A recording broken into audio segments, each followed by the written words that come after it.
প্রবন্ধ পাঠ ও আলোচনা পাঠ পর্বের শুরুতেই আমি আধুনিকতার দিকে স্বদেশের যাত্রায় চলচ্চিত্রজন হায়দার রিজভী ও জাহিদুর রহিম অঞ্জন এই শিরোনামের প্রবন্ধ পাঠ করবার জন্য বিনীত অনুরোধ জানাচ্ছি চলচ্চিত্র সমালোচক জনাব মাহমুদুল হোসেনকে। আপনারা যারা এসছেন সবাইকে ধন্যবাদ।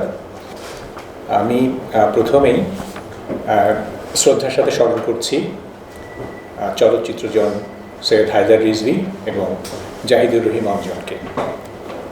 আমি ধন্যবাদ জানাচ্ছি একটুখানি যে টেলিভিশন, ফিল্ম এবং ফটোগ্রাফি ডিপার্টমেন্ট ঢাকা বিশ্ববিদ্যালয় যে অনুষ্ঠানটি আয়োজন করেছেন এবং আমাদেরকে সুযোগ করে দিয়েছেন এই দুজন চলচ্চিত্রজনকে আরও একবার স্মরণ করবার জন্যে, তাদের কাজ নিয়ে আরেকবার ফিরে দেখার জন্যে।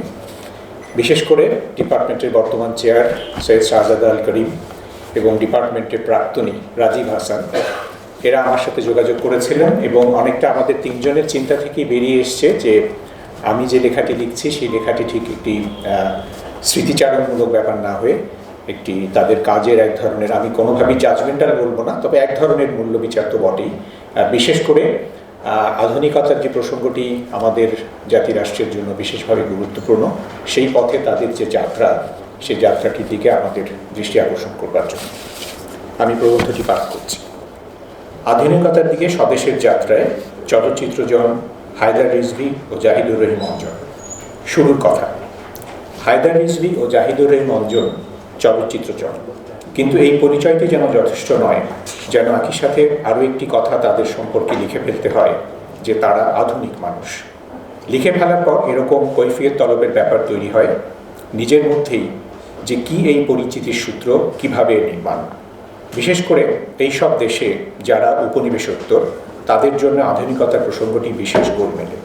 তাদের বিকাশ, অর্থনীতি, রাজনীতি বা সংস্কৃতিতে কিসে হয় আধুনিক, কোথায় তারা আলাদা উন্নত পৃথিবীর বা উপনিবেশকদের আধুনিকতা থেকে, অথবা আরও এগিয়ে আধুনিকতা কি আদৌ প্রাসঙ্গিক এই তৃতীয় দুনিয়ার মানুষরা তাদের সমাজে, রাষ্ট্রে। এসব তর্ক আমাদের মধ্যে বেড়ে ওঠে। তারা ভ্রান্তি, বিভ্রান্তি এবং নানা রকম প্যারাডক্সের জন্ম দেয়। কিন্তু আধুনিকতাকে ঘিরে চর্চাটি থামে না, সে জারি থাকে। আমাদের জন্য এরকম একটি বিবেচনাই যথেষ্ট যে আধুনিকতা কিছু বিশেষ ঐতিহাসিক, সামাজিক, রাজনৈতিক, সাংস্কৃতিক, প্রযুক্তিগত অবস্থাকে নির্দেশ করতে পারে। ঐতিহাসিকভাবে ঐতিহ্য এবং সনাতন পন্থাকে প্রত্যাখ্যান করে ব্যক্তি স্বাধীনতা, ব্যক্তি স্বাতন্ত্র্য, যৌক্তিকতায় বিশ্বাস স্থাপন, সামন্ততন্ত্র থেকে পুঁজিবাদের দিকে যাত্রা, শিল্পায়ন, ধর্মনিরপেক্ষ সমাজ গঠন, নগরায়ন, জাতিরাষ্ট্রের সৃষ্টি, এসব কিছুকেই আধুনিকতার চিহ্ন হিসেবে গ্রহণ করা যায়। এই আধুনিকতার যাত্রার শুরু 16 শতাব্দী থেকে ইউরোপে।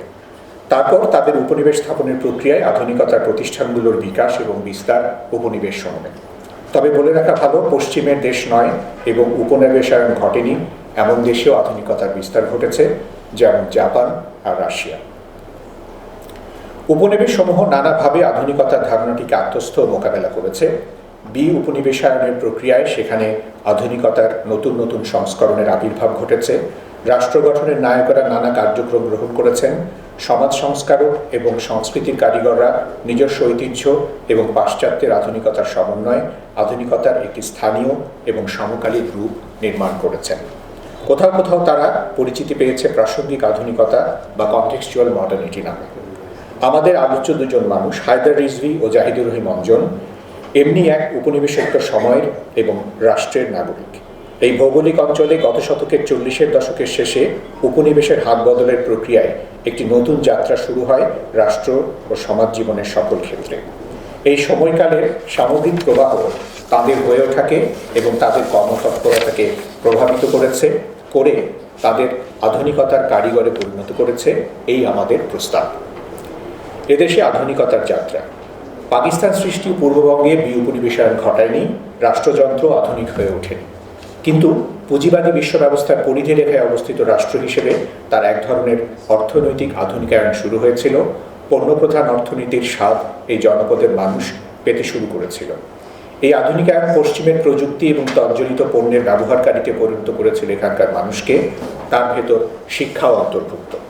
আর ভাষা আন্দোলন এখানকার সাংস্কৃতিক আধুনিকতার সূত্রপাত ঘটিয়েছিল সেই 48-এই, 1952-তে তার পরিণতি।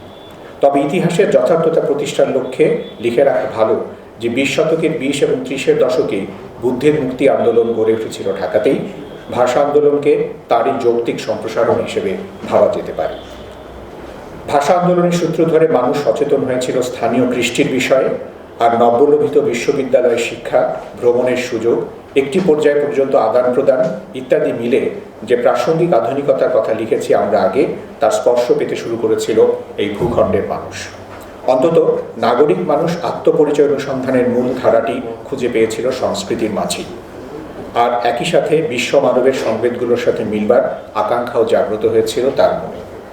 তাই দেখি যে একে একে সব প্রতিষ্ঠানগুলো সৃষ্টি হয়েছিল অথবা কর্মকাণ্ডগুলো ঘটেছিল যারা এই জনপদের মানুষের স্বদেশ অন্বেষণ এবং আধুনিক মানুষ হয়ে ওঠার সাধনাকে এগিয়ে নিয়ে গিয়েছিল। 1955-তে গড়ে উঠেছিল বুলবুল ললিতকলা একাডেমি, 1961 সালে পালিত হয়েছিল রবীন্দ্র জন্মশতবর্ষ, ছায়ানট প্রতিষ্ঠিত হয়েছিল 1963-তে, নাগরিক বিধক্ততার স্বরূপ তুলে ধরেছিল ড্রামা সার্কেলের মতো নাট্যগোষ্ঠী, সেটা সেই 1955-র কথা। তারপর 68-তে নাগরিক নাট্য সম্প্রদায়ের যাত্রা শুরু, স্বাধীনতার পর গ্রুপ থিয়েটার আন্দোলনের প্রসার। ওদিকে 1963 সালে সৃষ্টি হয়েছিল Pakistan film society. Film society আন্দোলনের শ্রীবৃদ্ধি ঘটেছিল স্বাধীনতার অব্যবহিত পরেই, যা 80 দশকে স্বল্পদৈর্ঘ্য চলচ্চিত্রের আন্দোলনের মধ্য দিয়ে চলচ্চিত্রের ক্ষেত্রে আধুনিকতার একটি মাত্রাকে স্পর্শ করতে উদ্যোগী হয়েছিল। আর 1964 সালে যাত্রা করেছিল পাকিস্তান টেলিভিশনের ঢাকা কেন্দ্র। এই রাষ্ট্র নিয়ন্ত্রিত প্রচার মাধ্যমটির শুরুতেই দখল নিয়েছিলেন রুচিশীল শিল্পমনস্ক বাঙালিরা। সাংস্কৃতিক আধুনিকায়নের দিকে এই যে যাত্রা, তা খান্তিহীন চলেছিল গত শতকের 8 দশক পর্যন্ত। তারপর এসব প্রতিষ্ঠান হয়তো টিকে রয়েছে, কিন্তু তারা সমাজের সাংস্কৃতিক আধুনিকতা নির্মাণের মূল নিয়ামক নয়। তাদের কেউ কেউ হারিয়েছে সেই শক্তি। আবার তর্ক করা যাবে, তখন থেকে আধুনিকতার যাত্রা সারা বিশ্ব জুড়েই আর নিরবিচ্ছিন্ন একশৈলিক কোনো প্রক্রিয়া নয়। কিন্তু সে আলোচনা এখানে আজ নয়। বরং আমাদের বলবার কথাটি এই যে হায়দার রিজভী এবং জাহিদুর রহিম অঞ্জন আধুনিকতার দিকে এই জনপদের নাগরিক মানুষের যে যাত্রা, তারই সহযাত্রী। এই প্রক্রিয়াটি সৃজিত তাদের সাংস্কৃতিক রুচি এবং তাদের কর্মকাণ্ডে এই সংশ্লিষ্টতার ছাপ স্পষ্ট। হায়দার রিজভীর বাবা তাকে বিলেত পাঠিয়েছিলেন বাণিজ্য বিষয়ে উচ্চতর শিক্ষা লাভের জন্য, কিন্তু হায়দার রিজভী মঞ্চনাটকের শিক্ষণ ও অভিজ্ঞতা লাভ করে দেশে ফিরে এসেছিলেন। এসেই যোগ দিয়েছিলেন টেলিভিশনে। সেখানে এমন সব ব্যক্তিদের সান্নিধ্যে এসেছিলেন যে তিনি একজন পারদর্শী টেলিভিশন প্রযোজকেই শুধু পরিণত হলেন না, চলচ্চিত্র হয়ে উঠল তার একটি প্রধান ভালোবাসা। আবার দেখি যে টেলিভিশনেরই আব্দুল আল মামুনের হাত ধরেই ঢুকে পড়েছিলেন গ্রুপ থিয়েটার আন্দোলনে, নাট্যদল থিয়েটারে। 1971 সালে মুক্তিযুদ্ধের কালে দারুণভাবে জড়িয়ে পড়েছিলেন যুদ্ধের সহযোগিতায়। তার জীবন বিপন্ন হয়েছিল সে কাজে এবং প্রায় অলৌকিকভাবে রক্ষা পেয়েছিলেন তিনি। 71-এর মুক্তিযুদ্ধ ছিল একটি ভাষাভিত্তিক ধর্মনিরপেক্ষ আধুনিক রাষ্ট্র নির্মাণের সংগ্রাম। এরপর হায়দার রিজভী চলচ্চিত্র বিষয়ে অধ্যয়নের জন্য পৃথিবীর সেরা ফিল্ম স্কুলের ভেতরে একটি পোল্যান্ডের লোডস ফিল্ম স্কুলে চলে গিয়েছিলেন। এখানে কৃতিত্বের সাথে স্নাতক হয়ে শিল্প চলচ্চিত্রের বৈশ্বিক ভাষার সাথে পরিচিত হয়েছিলেন তিনি। আর যা ঘটেছিল তার বিভিন্ন সময় ইউরোপ বাসের সুযোগে, তা হলো তিনি বিশ্বখ্যাত চলচ্চিত্র নির্মাতাদের সাথে কাজ করার বা তাদের সান্নিধ্যে আসার সুযোগ পেয়েছিলেন। তাদের কাজের পদ্ধতি এবং তাদের চলচ্চিত্র দর্শনের সাথে পরিচিত হয়ে একজন আধুনিক চলচ্চিত্র মনস্ক মানুষ হয়ে উঠেছিলেন। অন্যদিকে জাহিদুর রহিম অঞ্জনের জন্মগ্রহণ করেছিলেন এমন একটি পরিবারে যেটি সেই ভাষা আন্দোলনের সময় থেকেই সাংস্কৃতিক সংগ্রামে যুক্ত ছিল। তার পিতা মিজানুর রহিম একজন ভাষা সৈনিক। রাজনীতিতে বাম ঘরানায় বিশ্বাসী মানুষটি সমমনা মানুষদের সাথে মিলে খুলনার সাংস্কৃতিক কর্মকাণ্ডের জোয়ার সৃষ্টি করেছিলেন।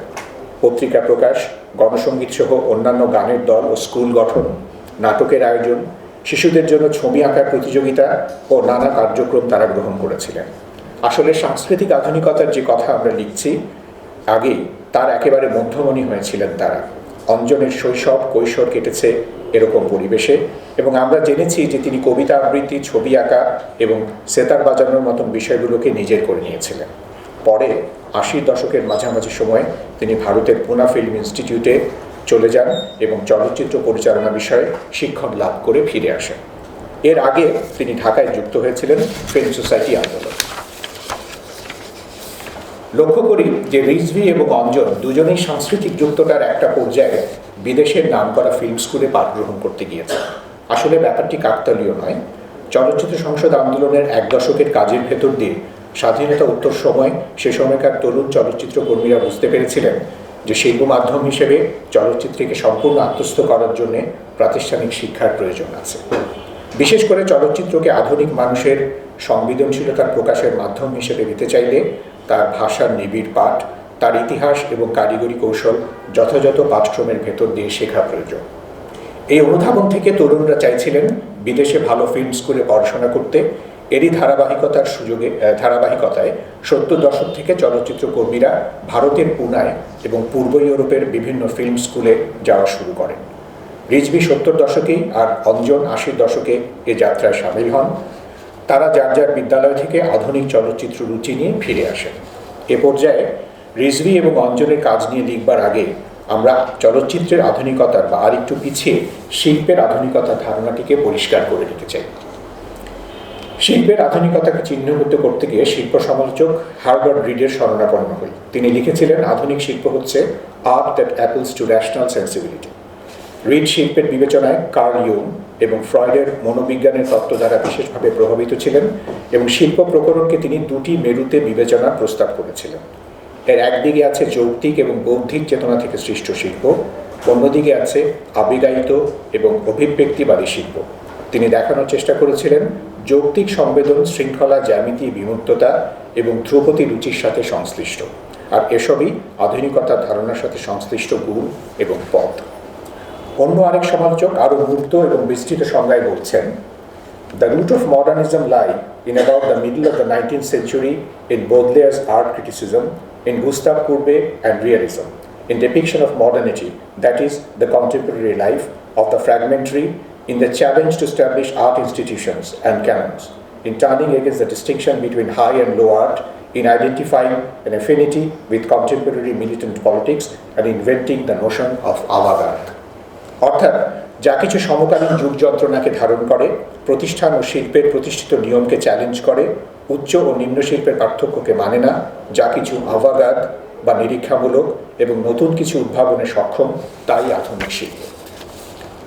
শিল্পের আধুনিকতার এই বিবেচনা থেকে আমরা চলচ্চিত্র আধুনিকতাকে বুঝতে চাইব। চলচ্চিত্র উপরিতলে প্রথম থেকেই আধুনিক। ফটোগ্রাফি এবং সিনেমা প্রযুক্তি পরায়ণ শিল্প এবং যান্ত্রিক পুনরুৎপাদনের যুগের শিল্প, যা উৎপাদন, ভোগ এবং সৃজনশীলতার দিক থেকে পূর্বের সকল শিল্প থেকে ভিন্ন। চলচ্ছবি শুরুতেই পেটেন্ট বিষয়ক যে জটিলতায় পড়েছিল তা আধুনিক পুঁজিবাদী সময়েরই নির্দেশ করে। লুমিয়ের ভাইরা প্রথম যে চলচ্চিত্র প্রদর্শন করেছিলেন তা ছিল রেলগাড়ি আর কারখানা বিষয়ে, যারা ইউরোপের আধুনিকায়নের প্রধান নির্দেশক। এরপর বিংশ শতকের প্রতিটি প্রধান ঘটনায় চলচ্চিত্র গুরুত্বপূর্ণ ভূমিকা রেখেছে। সেসব ঘটনার অনুঘটক হিসেবে তাদের প্রামাণ্যকরণে এবং তাদের সৃজনশীল কাহিনীচিত্র নির্মাণে চলচ্চিত্র তার ভূমিকা রেখেছে। আবার নিরীক্ষামূলক চলচ্চিত্রের এক বিশাল ভাণ্ডার তৈরি হতে শুরু করেছে সেই গত শতকের 20 দশক থেকেই, যারা আধুনিক প্লাস্টিক শিল্প, কবিতা বা নাটকের সমান্তরালে কাজ করেছে মানুষের নতুন সংবেদ নির্মাণে। কিন্তু উল্টো দিকে চলচ্চিত্র এক জনসংস্কৃতি। তাকে নিয়ে মুনাফার লোভ কিছু মানুষকে ডেসপারেট করে তুলেছে প্রথম থেকেই। তারা এমন জিনিসকে চলচ্চিত্রায়িত করেছেন যা ঠিক আধুনিকতার ধারণার সাথে খাপ খায় না। সারা পৃথিবী জুড়ে ফিল্ম ইন্ডাস্ট্রিগুলোতে এমন অনেক ছবি নির্মিত হয় যার চলচ্চিত্রের মাধ্যমে পশ্চাৎপদ ধ্যান ধারণা প্রচার করে থাকে। তারা আধুনিক মানুষের সংবেদনশীলতাকে ধারণ করতে পারে না। এসব চলচ্চিত্র কখনো অবৈজ্ঞানিক ধারণা বা কুসংস্কার প্রচার করে, কখনো ইতিহাস সম্পর্কে বিভ্রান্তিকর প্রোপাগান্ডা ছড়ায়, কখনো সেসব চলচ্চিত্র মিসোজিনিস্টিক। কাজেই চলচ্চিত্র মাত্রই আধুনিক শিল্প, এই ধারণা সঠিক নয়। বিষয়বস্তুর পাশাপাশি আর যা গুরুত্বপূর্ণ তা হলো চলচ্চিত্রের ভাষা। চলমান ছবিকে চলচ্চিত্র হয়ে উঠতে গেলে মানুষের আধুনিকতার যাত্রায় যুক্ত হতে হলে তাকে চলচ্চিত্রের ভাষায় কথা বলতে হবে। সে ভাষা গত 130 বছর ধরে নির্মিত হয়েছে এবং হয়ে চলেছে। সেই ভাষা নির্মাণে এডউইন এস পোর্টার থেকে শুরু করে আজকের লাভ ডিয়াস বা আপচৎপং ভিরিসেতাকুল পর্যন্ত পৃথিবীর সব মহান নির্মাতারা এবং প্রধান চলচ্চিত্র আন্দোলনগুলো তাদের অবদান রেখেছে। বিষয়বস্তু আর তার ট্রিটমেন্টে যে চলচ্চিত্র আধুনিক মানুষের সংবেদনশীলতাকে স্পর্শ করার সক্ষমতা রাখে তাকেই বলা যাবে আধুনিক চলচ্চিত্র। আসলে সেই পুরনো কথায় ফিরে আসে, যে চলচ্চিত্র মানুষের যৌক্তিক সংবেদনশীলতাকে সন্তুষ্ট করতে পারে সেই চলচ্চিত্রই আধুনিক। লিখে রাখি যে সমাজ, অর্থনীতি এবং প্রযুক্তি যেমন আধুনিকতা উত্তর যুগে প্রবেশ করেছে, তেমনি ঘটেছে চলচ্চিত্রের ক্ষেত্রেও। ডিজিটাল নানা নিরীক্ষা আধুনিক চলচ্চিত্রের নানা লক্ষণ আমরা দেখতে পাচ্ছি গত 2 দশক ধরেই, কিন্তু সে আরেক প্রসঙ্গ। আপাতত আমাদের জন্য যা গুরুত্বপূর্ণ তা তো এই কথাটি যে চলচ্চিত্র তার 1 শতকের বেশি সময়ের চর্চায় আধুনিক মানুষের জীবন, সংগ্রাম ও স্বপ্নের সমান হয়ে উঠতে চেয়েছে, নিজে আধুনিক হয়ে উঠেছে। হায়দার রিজভী 70 দশকের মাঝামাঝি এবং তার প্রায় 1 দশক পরে অঞ্জন যখন পড়তে যাচ্ছেন বিদেশে ফিল্ম স্কুলে, তখন বাংলাদেশের চলচ্চিত্রের সংকটকাল। যে আধুনিক চলচ্চিত্রকে চিহ্নিত করেছি আমরা তা এদেশে নিরুদ্দেশ। 50-এর দশকের মাঝামাঝি সেই মুখোশের সময় থেকে হঠাৎ কখনো জহির রায়হান, কখনো আলমগীর কবির আবির্ভূত হয়েছেন এমন ছবি নিয়ে যাদের ভাষা এবং বিষয় আধুনিক চলচ্চিত্র হয়ে ওঠার চেষ্টা বলে মনে করা যেতে পারে, কিন্তু তাদের কোনো ধারাবাহিকতা নেই। অন্তত রিজভী যখন পোল্যান্ডে যাচ্ছেন তখন চলচ্চিত্র একেবারেই হয়ে উঠছে না এই দেশে। অঞ্জনের যাত্রাকালে সূর্যদীপের বাড়ি, খুড্ডি বা এমিলের গোয়েন্দা বাহিনীর মতন ছবি আসছে ফিল্ম সোসাইটি অ্যাক্টিভিস্টদের হাত ধরে। তারা কেউ কেউ আবার পুনা ফিল্ম ইনস্টিটিউটের স্নাতক, কিন্তু চলচ্চিত্রের মূল ধারাটি ভাষা ও বক্তব্যে পিছিয়ে অনেকখানি। এমন অবস্থায় হায়দার রিজভী গেলেন পোল্যান্ডের the Polish national school television and theatre স্কুলে। শহরের নাম অনুসারে তাকে সকলে চেনে লোডস ফিল্ম স্কুল নামে। পোল্যান্ডের তখনকার প্রধান সব চলচ্চিত্র নির্মাতারা স্কুলের প্রাক্তন ছাত্র। তাদের ভেতর আছেন আন্দ্রে ওয়াইডা, ক্রিস্টফ কিসলোভস্কি, ক্রিস্টফ জানুসি, রোমান পোলস্কি, এরা সবাই। এদের কেউ কেউ তখন সেখানে শিক্ষকতায় নিয়োজিত। লোডস সারা বিশ্বেই ফিল্ম শিখবার জায়গা হিসেবে বিখ্যাত। আমেরিকান হলিউড রিপোর্টারের এক জরিপে লোডস ফিল্ম স্কুলকে পৃথিবীর 2য় সেরা চলচ্চিত্রের বিদ্যায়তনের মর্যাদা দেওয়া হয়েছে। অন্যদিকে film and television institute of India, সংক্ষেপে পুনা ফিল্ম ইনস্টিটিউট, ততদিনে ভারতীয় চলচ্চিত্রের নবতরঙ্গের সব প্রধান ব্যক্তিদের শিক্ষণাগার হিসেবে খ্যাতি অর্জন করেছে। মনিকাউল, কুমার সাহানি, জন আব্রাহাম, সৈয়দ মির্জা, গিরিশ কাসারাভাল্লি, অরবিন্দন এবং এমনি আরও বহু নির্মাতা পুনা থেকে পাশ করে বেরিয়ে 70 আর 80 দশকে ভারতীয় চলচ্চিত্রকে নতুন ধারার চলচ্চিত্র উপহার দিয়ে চলেছেন। ঋত্বিক ঘটক মধ্য 60-এর দশকে সেখানে তাদের সরাসরি শিক্ষক ছিলেন। এই পুনা ফিল্ম ইনস্টিটিউটে পাঠ সমাপ্ত করে ততদিনে দেশে ফিরে এসেছিলেন সৈয়দ সালাউদ্দিন জাকি, বাদুর রহমান, আনোয়ার হোসেন, সাইদুল আনাম টুটুল, এমনি সব তরুণ চলচ্চিত্র নির্মাতা ও কুশলীরা। প্রতিকূলতার মাঝেও তাদের হাতে যেসব ছবি নির্মিত হচ্ছিল তাদের কয়েকটি নাম আমরা মাত্র উল্লেখ করেছি, তা সন্দেহাতীতভাবে প্রমাণ করছিল চলচ্চিত্রের আধুনিক ভাষায় তাদের যুক্ততার কথা। আসলে 70-80 দশকে স্বাধীন দেশের তরুণদের মধ্যে বিশ্ববিখ্যাত সৃষ্টি হয়েছিল। তারা নিজ নিজ ক্ষেত্রে সময় সমান হয়ে উঠতে চাইছিলেন, অন্য কথায় আধুনিক মানুষ হয়ে উঠতে চাইছিলেন। তারা নিজ নিজ ক্ষেত্রে এই প্রক্রিয়ারই অংশ হিসেবে চলচ্চিত্রপ্রাণ তরুণেরা উপলব্ধি করেছিলেন যে তাদের বিশ্ব চলচ্চিত্রের সর্বাধুনিক ভাষায় স্বচ্ছন্দ হতে হবে, বিশ্ব চলচ্চিত্রের ইতিহাসকে জানতে হবে। এই উপলব্ধি থেকেই এসব নামজাদা স্কুলে তারা পাঠ গ্রহণ করতে গিয়েছিলেন। হায়দার রিজভী এবং জাহিদুর রহিম অঞ্জন এই ধারাবাহিকতারই অংশ।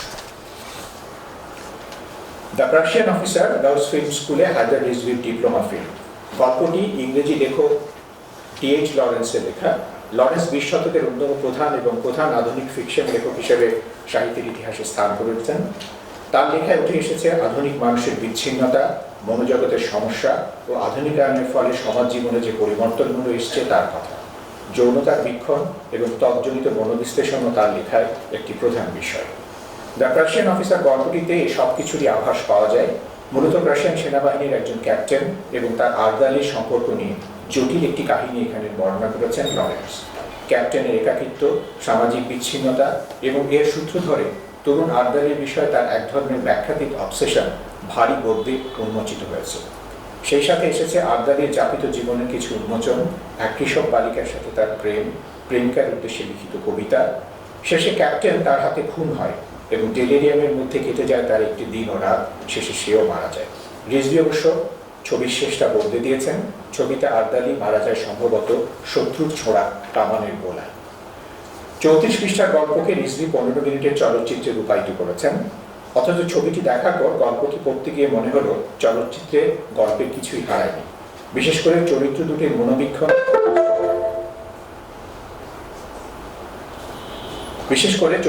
মনোবীক্ষণ ও ক্লস্ট্রোফোবিক যে পরিবেশ গল্পের মূল আকর্ষণ, তাকে পুরোপুরি ধরতে পেরেছেন চলচ্চিত্রকার। খুব সঙ্গতভাবেই ক্যাপ্টেনকে খুন করার পর আর্দালি যে ডেলিরিয়ামের মধ্যে দিয়ে পার করে দীর্ঘ সময়, তাকে চলচ্চিত্রায়িত করার ঝুঁকি নেননি হায়দার রিজভী। একজন মানুষের মানসিকভাবে বিধ্বস্ত অবস্থায় যে বিবরণ সাহিত্যের বর্ণনায় দারুণ এক শিল্প হয়ে ওঠে, তার সার্থক চলচ্চিত্রায়ন সহজ সাধ্য নয়। আমাদের মনে রাখতে হবে যে এটি ফিল্ম স্কুলের একজন ছাত্রের তৈরি করা একটি ছবি এবং তাকে নিশ্চয়ই নানা সীমাবদ্ধতার মধ্যে কাজ করতে হয়েছিল। কিন্তু ওই ডেলিরিয়ামের বদলে রিজভী যে যুদ্ধের দৃশ্য সৃষ্টি করেছে, চ্যালেঞ্জটা নিয়েছিলেন, সেটাও আমাদের বিস্মিত না করে পারে না। সেখানে যে মুন্সিয়ানার সাথে উঠেছেন তিনি, তা লেখাই বাহুল্য। একরৈখিক ধারা বর্ণনার বিষয়টিকে ভেঙে দিয়েছেন রিজভী শুরুতেই। তাই ছবিটির টাইটেল শুরু হয় মর্গে রাখা দুটি লাশের দৃশ্য দিয়ে, লাশ দুটি ক্যাপ্টেন এবং আর্দালির। সামান্য আউট অফ ফোকাসের দৃশ্যটি ধারণ করা হয়েছে। স্বল্প আলোর কারণে ডেপথ অফ ফিল্ডের যে ঘাটতি রয়েছে দৃশ্যে, রিজভী তার সুযোগটি ব্যবহার করেছেন। দেখি যে লাশগুলোর পিছনে রয়েছে কিছুটা ব্লার্ড অবস্থায়, আর ফোরগ্রাউন্ডে টাইটেলগুলো স্পষ্টভাবে ফুটে উঠেছে। এভাবে যে গল্পের শেষের কথা, তা আমরা দেখতে পাই ছবির শুরুতে। আর দৃশ্যটির এক ধরনের নিচ্ছে সুরিয়াল এবং আবদ্ধ আবহ আমাদের তৈরি করে পুরো ছবির মেজাজের সাথে সঙ্গত করার জন্য।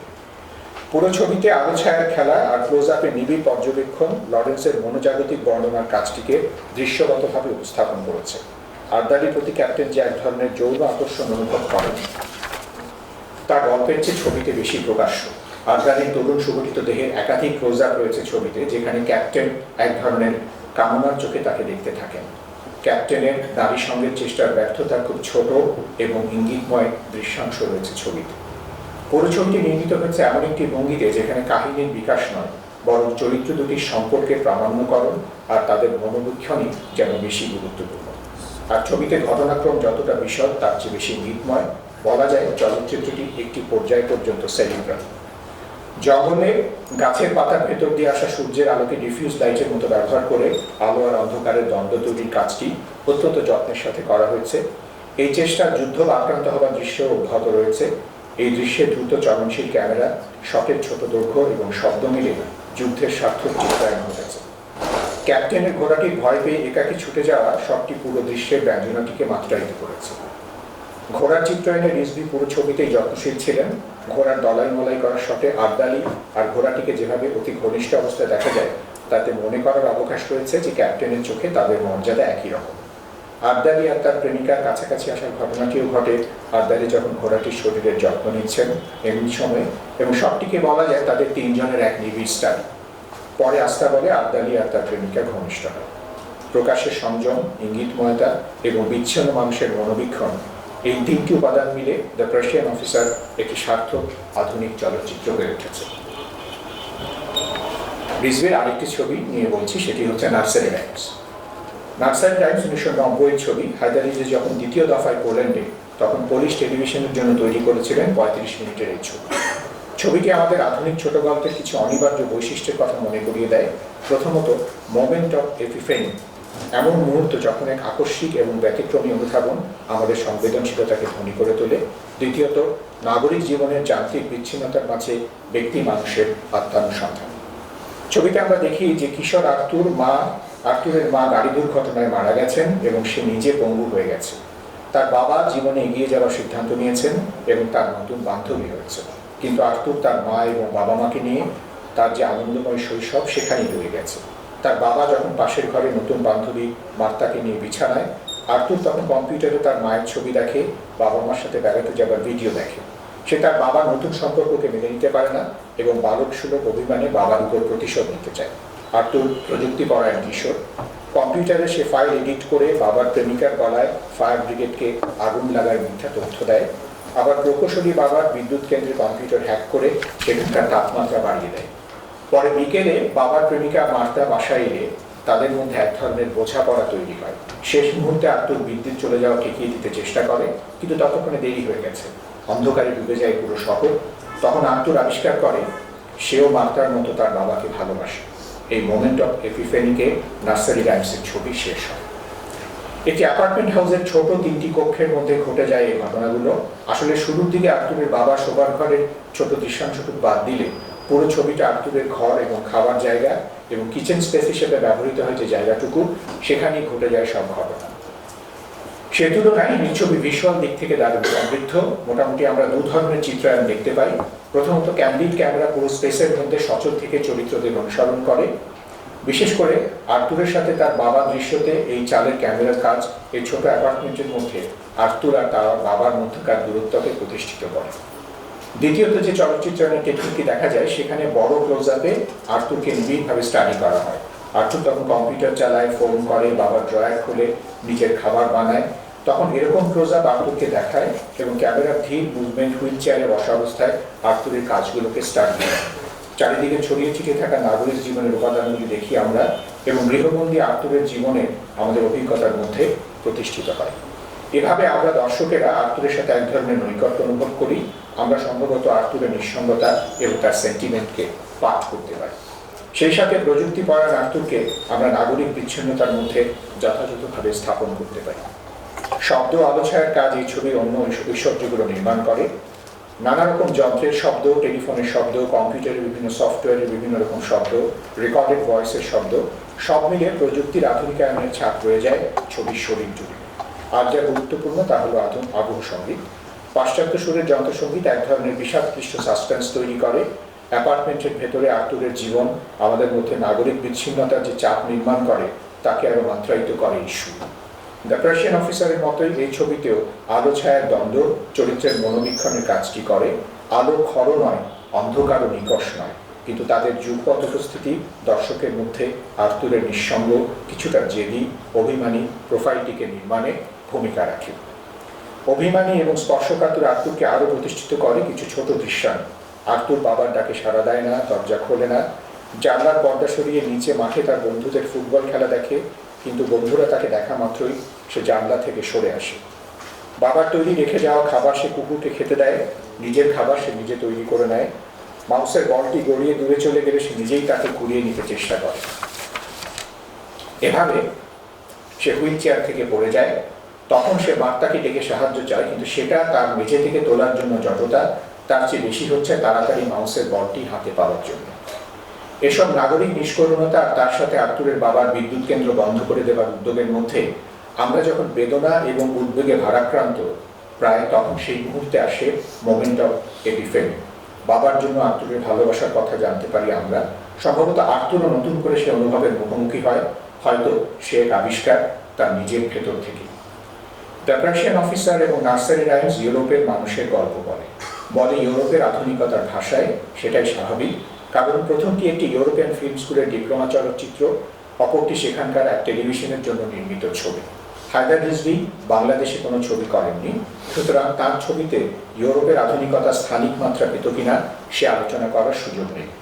শিক্ষক হায়দার রিজভীর ছাত্রদের কাছে আমরা যা শুনি তাতে বোঝা যায় তিনি বিশ্ব চলচ্চিত্রের একজন অত্যন্ত মনোযোগী ছাত্র ছিলেন এবং তার ছাত্রদেরও তিনি সেরকমটি হয়ে উঠতে উৎসাহ দিতেন। বলা যাক, হায়দার রিজভী তার আধুনিক চলচ্চিত্র রুচিকে, যার এক ধরনের প্রমাণীকরণ আছে তার ছোট এই দুটি কাজে, তার ছাত্রদের ভেতর দিয়ে এদেশের চলচ্চিত্র ভাবনায় সঞ্চারিত করে গেছে। একটু বলে রাখি যে আমরা যারা রিজভী ভাইয়ের সরাসরি ছাত্র না, কিন্তু তাকে বিভিন্ন জায়গায় পেয়েছি, আমাদেরও সবসময় মনে হচ্ছে যে তিনি তার যে চলচ্চিত্র রুচি, সেই চলচ্চিত্র রুচিটিকে এদেশের মানুষের ভেতরে ছড়িয়ে দেওয়ার একটা মিশনের মতন একটা ব্যাপার ছিল তার ভেতরে। জাহিদুর রহিম অঞ্জন পুনা ফিল্ম ইনস্টিটিউটে যাদের শিক্ষক হিসেবে পেয়েছিলেন তাদের মধ্যে অন্যতম মনিকাও। কারণ ঋত্বিক ঘটকের ছাত্র এবং ফরাসি নবতরঙ্গের নির্মাতাদের গুরু রবার্ট ব্রেসোর একনিষ্ঠ ভক্ত। তার ছবিতে ব্রেসোর প্রভাব খুব স্পষ্ট, বিশেষ করে মিডশট অ্যাস্থেটিক্স, যাকে ব্রেসো তার সিগনেচার ভিজুয়াল ট্রিটমেন্টে পরিণত করেছিলেন, মনিকাউলের ছবিরও প্রধান দৃশ্যগত ঐশ্বর্য হয়ে উঠেছিল। অঞ্জনের ডিপ্লোমা ফিল্ম মর্নিং বিশেষভাবে এই ধারার ভিজুয়াল ন্যারেটিভ নিয়ে কাজ করে। আন্তন চেকোভের বিখ্যাত ছোট গল্প স্লিপি থেকে একটি মিনিমালিস্ট চিত্রনাট্য তৈরি করেছেন জাহিদুর রহিম অঞ্জন এবং মনোজ নায়ার। ধ্রুপদী সাহিত্য থেকে চিত্রনাট্য নির্মাণ এবং তার অত্যন্ত সংযত সংক্ষিপ্ত গঠন অঞ্জনের পরের সব কাজেরই বৈশিষ্ট্য হিসেবে রয়ে গেছে। চিত্রনাট্যে প্রকাশিত বর্ণনার যে উচ্চ বিষয় কম নয় এবং তার দর্শকের চিন্তা ও মননের সক্রিয়তার উপরে ভীষণভাবে নির্ভরশীল। এই দাবি ছবি শেষ পর্যন্ত ক্রিয়াশীল থাকে। পুরো ছবি ধরে এক ধরনের বিষাদ ক্লিষ্টতা কাজ করতে থাকে। কিশোরী গৃহকর্মী মায়াকে ঘিরে এই ছবির বর্ণনা, কিন্তু যে বিষাদের কথা বলছি তা যেন কাজ করে আর সব চরিত্রদের অতি সংক্ষিপ্ত উন্মোচনের মধ্যেও। রাতে ঘুমোতে না পারা, দুঃস্বপ্ন দেখা, নিজের জীবন নিয়ে অনিশ্চিত বোধ করা, এসব নানা নেতিবাচকতার কথা শুনি আমরা তাদের পুরো সংলাপে। রাতে কান্নার শব্দ শুনতে পায় তারা কেউ কেউ, কিন্তু সেটা যে মায়ার কান্না শব্দ হতে পারে সেই ভাবনাটুকু তাদের মধ্যে কাজ করে না। আর ন্যূনতা যেমন ছবির চিত্রনাট্যে তেমনি রয়েছে চরিত্রদের অভিব্যক্তিতেও। বেশিরভাগ মধ্যম দূরত্বের শট থেকে নির্বিকার অভিব্যক্তির অভিনয় আমাদের মনে করায় মনিকা ওদের উস্কি রুটি বা আরও পিছিয়ে ব্রেসর the diary of the country পিস্টের কথা। মাঝে মাঝে হাত পা বা কোনো প্রপসের ফ্র্যাগমেন্টের ডিটেল এবং তার সাথে কম্পোজিশনের ফ্ল্যাটনেস কাঁচা আবেগের চূড়ান্ত নিরাকরণ করে, কিন্তু একটি বিমূর্ত প্রায় মনোজাগতিক স্তরে দর্শকের মধ্যে কাজ করতে থাকে ছবির প্রবাহ। সেটা এভাবেই যে ছবির ক্লাইম্যাক্সের ভয়াবহ ভায়োলেন্স এবং আবারও তার নির্বিকার প্রকাশ আমাদের আপাত দৃষ্টিতে বিচলিত করে না, কিন্তু এক গভীর বিষাদ আমাদের মধ্যে স্থায়ী এক অবস্থান নেয়। ছবির শুরুর সকালে শান্ত নদী, ওপারের গম্ভীর পাহাড়ের আউটলাইন আর বাঁশিতে দিন শুরুর স্তর যখন পরের সকালেও ফিরে আসে, তখন সময়ের আবর্তনে প্রাকৃতিক নির্লিপ্ততায় আমরা হঠাৎ বোধ করি এর ভেতরেই কি এক কলসাল পরিবর্তন ঘটে গেছে এই পৃথিবীতে, এই শান্ত গৃহে। আমরা গভীর বিষাদে আচ্ছন্ন হই। বহুদিন পরও যখন এই 23 মিনিটের ছবিটির কথা আমরা ভাবব, তখন সেই বিষাদ আমাদের মধ্যে এক অবদ্ধ বিষয়নিষ্ঠতা সৃষ্টি করে। মর্নিং 1990 সালের কাজ, তারপর দীর্ঘদিন অঞ্জন কোনো ছবি নির্মাণ করতে পারেননি। 2014 সালে প্রায় 1.5 দশক পর রাষ্ট্রীয় অনুদানের সুযোগে তিনি নির্মাণ করেন মেঘমল্লার। আখতারুজ্জামান ইলিয়াসের গল্প রেইনকোট থেকে এই ছবির চিত্রনাট্য লিখেছেন অঞ্জন নিজে। মেঘমল্লার দর্শকের অভিজ্ঞতাকে নির্মাণ করতে চায়। সাধারণভাবে বলা যাবে সকল চলচ্চিত্রের তাই তো লক্ষ্য, কিন্তু মেঘমল্লারে দর্শকের দেখা এক অংশগ্রহণমূলক প্রক্রিয়া যান। এই দেখা দৃশ্যমানতা থেকে দৃশ্য কল্পনাকে উৎসাহিত করতে চায়। যে দৃশ্যমানতার মধ্যে আমরা প্রবেশ করি তা আমাদের অন্তর্জাত সংবেদনকে সক্রিয় হতে প্রণোদিত করে। আমরা যেন নির্মাণ করে নিব অতঃপর মেঘমল্লারের অভিজ্ঞতার পর যার যার নিজস্ব মেঘমল্লার। অথচ মুক্তিযুদ্ধের এই ছবি আমাদের এই দেশের মানুষের যৌথ স্মৃতিতে এবং ইমেজ ব্যাংকে মুক্তিযুদ্ধের প্রধান দৃশ্যরা সঞ্চিত আছে। সেই প্রধান দৃশ্যমালা, সেই ট্র্যাজেডি, সেই মহত্তর দিকে মেঘমল্লার এক ক্যান্ডিড দৃষ্টি দেয়। ক্যান্ডিড এবং সামান্য এই ভঙ্গিটি যে চ্যালেঞ্জের মুখে অবারিতভাবেই পড়ে তা হলো এই যে মুক্তিযুদ্ধের প্রধান ও গুরুত্বপূর্ণ যে দৃশ্যরা তাদের মেঘমল্লার তার সামান্যতার মধ্যে এভাবে সক্রিয় হয়ে ওঠার প্রচুর স্পেস রচনা করে দেয়। স্থির ফ্রেমের দীর্ঘ টেকে প্রায় যেন সময়টিকে যাপন করবার অবসর, শব্দহীন অথবা জীবনের স্পন্দনহীন এক জনপদকে ক্রমশ নিজের মধ্যে প্রবিষ্ট করানোর সুযোগ। সংলাপ অথবা তাদের অভাব আর ঘটনা প্রবাহের ন্যূনতা এক নেগেটিভ স্পেসের জন্ম দেয় আমাদের মনোজগতে। সেখানে আমরা সক্রিয় হই দর্শকেরা। আমাদের জন্য উজ্জীবক হিসেবে আছে এই থেমে থাকা জীবনের মধ্যে চড়ে ওঠা আবহ শব্দ। মধ্যবিত্ত জীবন বা তার ক্রূর প্রতিরূপ যা তখন শিকে ঘেরা, করুণ, ক্ষুদ্র, তার দিকে আমরা তাকাই আমাদের বোধের ক্রিয়ায়।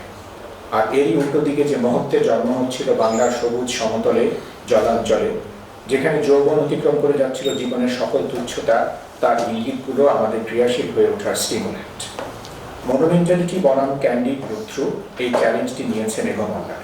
একটি দৃশ্য সংবেদ হিসেবে তার সক্ষমতা এবং সীমাবদ্ধতাকে গভীর বোঝাপড়ার মধ্যে দিয়ে সে অগ্রসর হয়। ওয়াইড লেন্সের গভীর শটগুলোতে ফ্রেমের বিভিন্ন তলে নানা সামান্য ঘটনার দিকে সংবেদী দৃষ্টক্ষেপ, অর্থহীন অথবা মেধাবর্জিত চলচ্চিত্র চর্চায় জরুরি হয়ে ওঠা সকল দৃশ্যময়তা বর্জন, পুনরাবৃত্তির ভেতর দিয়ে মোটিভ অথবা নতুন সংবেদ নির্মাণ, এভাবেই লেখা এই ছবি। হয়তো বর্ষা তার সহায় নাকি আরেক চ্যালেঞ্জ, কিভাবে দেখবো সেটা যেন স্থির করার অপেক্ষায়।